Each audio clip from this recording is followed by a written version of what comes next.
You join us at the end.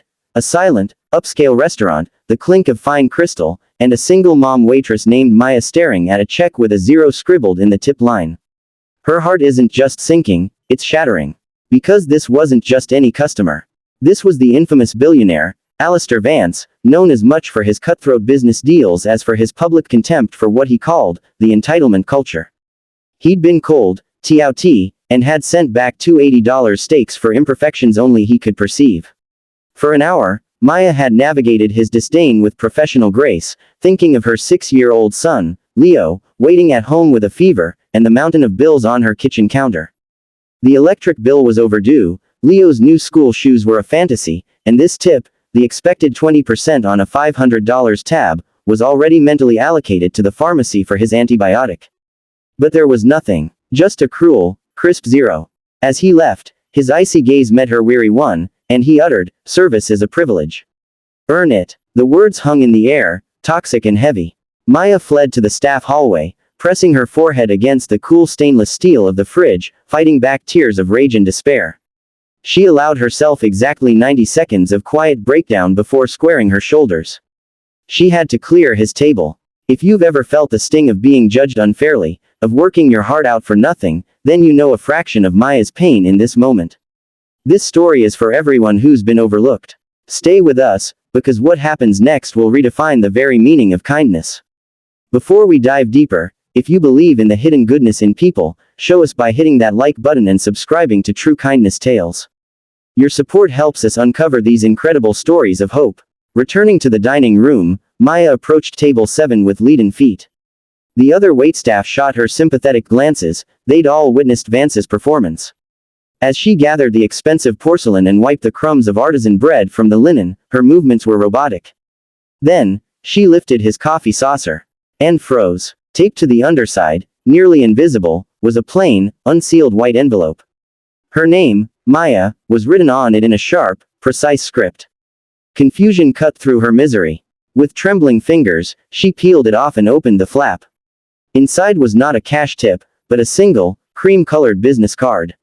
On one side was Alistair Vance's name and a single, personal phone number. On the other, a handwritten note, "You earned this. Call tomorrow at 9 a.m. promptly." Maya's first reaction was a fresh wave of anger. Was this some sick, power-tripping game? A final twist of the knife to make her beg? She shoved the card into her apron pocket, the paper feeling like a live coal against her leg. The rest of her shift passed in a blur of forced smiles and hollow laughter for her other tables.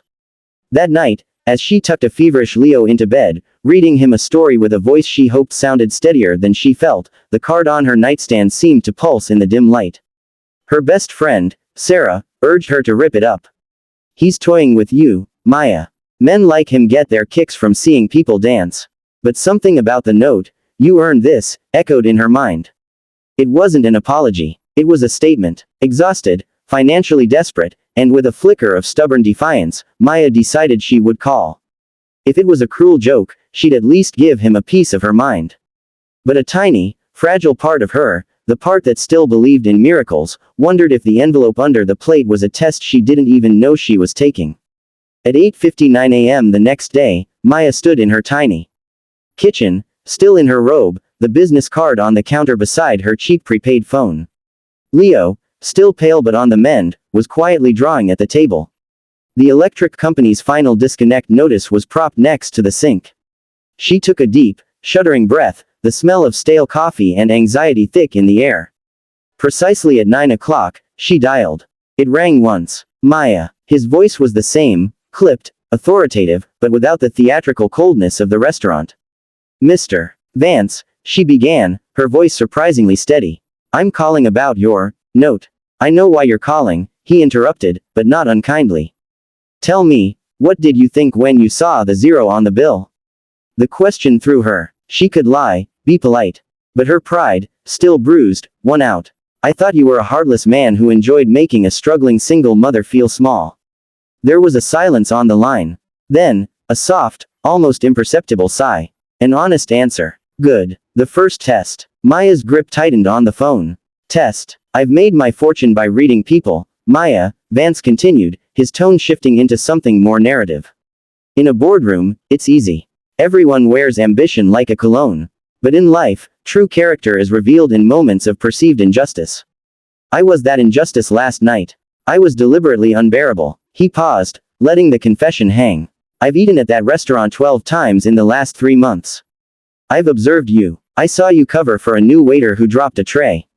I saw you, 3 weeks ago, take time to patiently help an elderly man with the menu, speaking clearly and with genuine warmth when his daughter stepped away. I saw you last night, your eyes tired, but your service for every other table remained impeccable, even as I tried to break your spirit. You didn't complain to the manager. You didn't roll your eyes where I could see. You absorbed the insult and maintained your professionalism. Maya was speechless, tears welling up for an entirely new reason. He had been watching, not just last night, but for months. The zero tip, Vance went on, was the final, cruelest part of the assessment. I needed to see your character when all reward was stripped away. Would you shout? Would you crumble? Or would you, as you did, simply carry on with dignity, doing your job even in the face of utter thanklessness? You passed, Maya, spectacularly. A sob caught in her throat. Why, was all she could whisper. Because kindness that persists when there is nothing to gain, he said, his voice dropping, is the only kind that's real. I've spent a lifetime surrounded by transactional relationships. My late wife, she had that kind of kindness. I've been looking for it in the world ever since she passed. I choose to invest in it. He then began asking her practical questions with the efficiency of a CEO, her educational background, an unfinished business degree, her dreams to own a small catering company, her most pressing debts.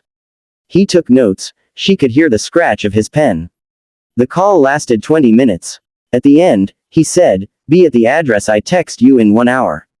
Come alone." Before she could ask anything else, the line went dead. Seconds later, a text with an address in the city's financial district appeared.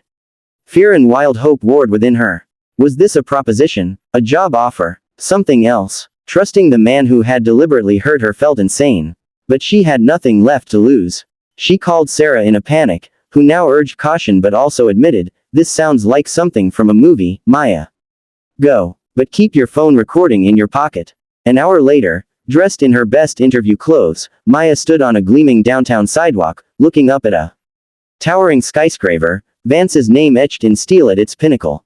The receptionist in the marble and glass lobby expected her, greeting her by name with a warm smile that felt alien in such a sterile environment.